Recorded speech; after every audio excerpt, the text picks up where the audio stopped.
Selamat menyaksikan, semoga bermanfaat dan dukung terus channel.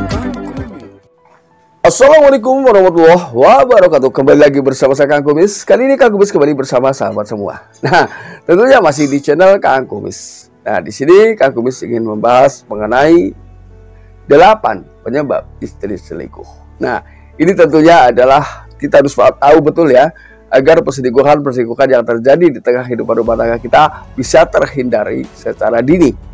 Mudah-mudahan ini bisa bermanfaat buat sahabat semua. Dan juga tidak lupa sebelum lanjut ke topik, silahkan sahabat semua subscribe, like, dan komen di channel Kang Kumis. Dan juga Kang Kumis tidak lupa mengucapkan banyak terima kasih kepada sahabat Kang Kumis yang sudah peduli dan terus dukung channel Kang Kumis. Nah, kira-kira ini 8 hal ini apa saja sih yang membuat pada akhirnya seorang istri ini terjerumus dalam perselingkuhan? Ini apa sih sebetulnya yang menyebabkan? Yuk kita simak sama-sama.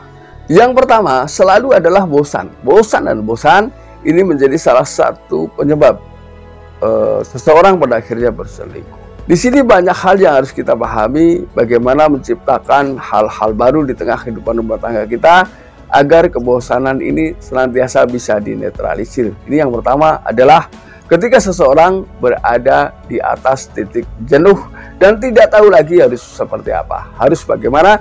Biasanya ini pada akhirnya seseorang akan memilih mencari hiburan dengan cara yang demikian itu ya.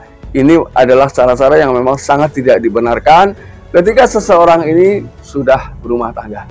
Ini yang pertama. Lalu yang kedua adalah karena istri merasa bahwa selama ini adalah kurang ya kasih sayang yang dialirkan dari sang suami kepada istri, atau kurang mendapatkan sebuah kasih sayang. Nah, lalu kasih sayang seperti apa sih yang diharapkan oleh seorang istri?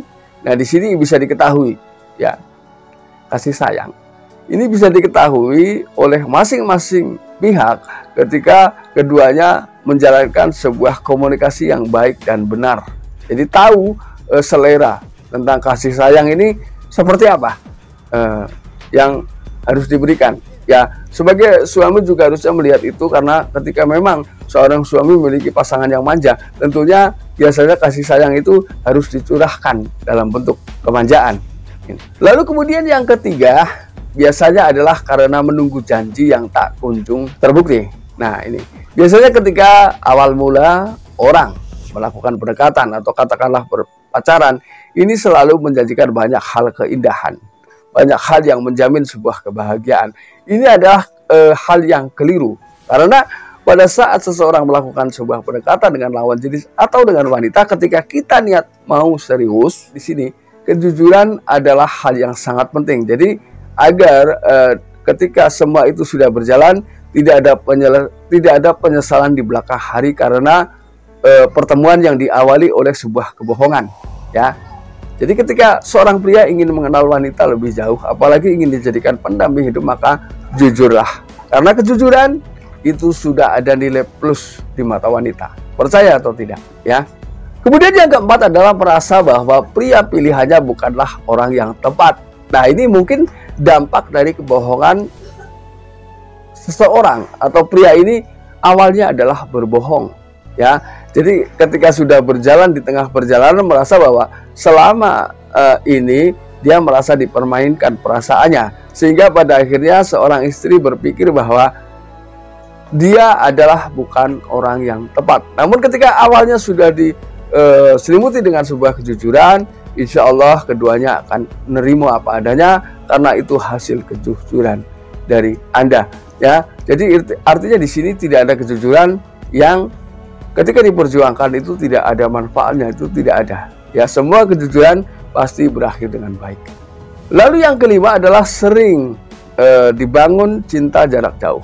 Walaupun ini tidak semua ya, tidak semua pasangan atau tidak semua istri yang sering melakukan hubungan jarak jauh atau LDR ini justru mengurangi rasa cintanya, tidak ya. Kita paham betul itu.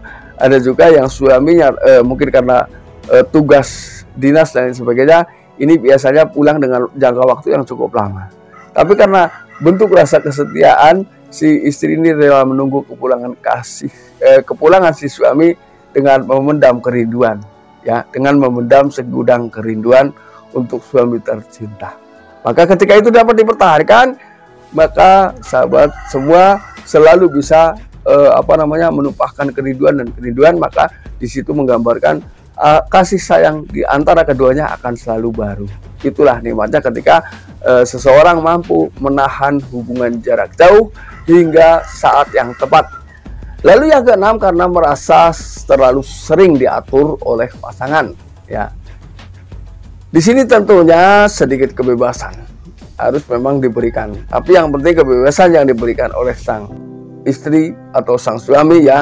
Contohnya misalnya ketika si istri memberikan kebebasan kepada suami juga jangan disalahgunakan.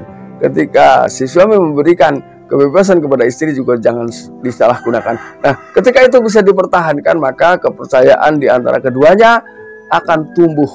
Bahwa dengan kebebasan yang diberikan, maka justru bisa semakin leluasa. Nah, di sini kan sebetulnya mungkin ketika ada istri terlalu mengatur suami, si suami terlalu mengatur istri, ini sebetulnya bentuk kekhawatiran, ya. Bentuk kekhawatiran ketika keduanya mendapatkan suatu kebebasan justru disalahgunakan makna kebebasan atau kepercayaan yang diberikan. Lalu yang ketujuh, ini adalah jawaban yang paling menyedihkan menurut saya.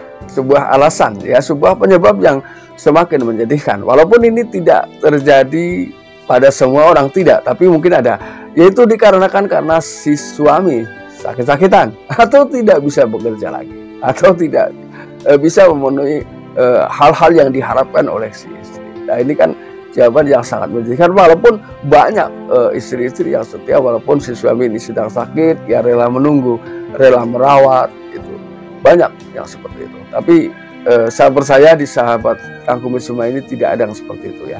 Apapun kondisi suami itu akan dirawat dengan baik. Begitu pula dengan apapun kondisi istri akan selalu dirawat dan dipertahankan. Lalu yang kedelapan, yang terakhir adalah karena masalah keuangan. Nah, ini keuangan memang menjadi salah satu hal yang memang sering dijadikan topik, ya, dalam permasalahan rumah tangga. Nah, rata-rata ketika sudah bicara uang, ini memang ada kalanya menyadarkan seseorang, ada kalanya membutakan seseorang. Tergantung bagaimana kita menyikapi uang itu, ya. Uang memang bukan segalanya, tapi segalanya pakai uang. Di sini artinya mungkin dibutuhkan sebuah kasih sayang dan uang yang seimbang. Karena uang saja ini juga tidak cukup, kasih sayang saja juga tidak cukup. Tapi insya Allah dengan kasih sayang akan menghadirkan uang, ya. Nah sahabat, mudah-mudahan apa yang Kang Gubis sampaikan bisa bermanfaat. Dan akhir kata, shalom harmonis bersama Kang Gubis. Wabillahi taufiq wal hidayah. Wassalamualaikum.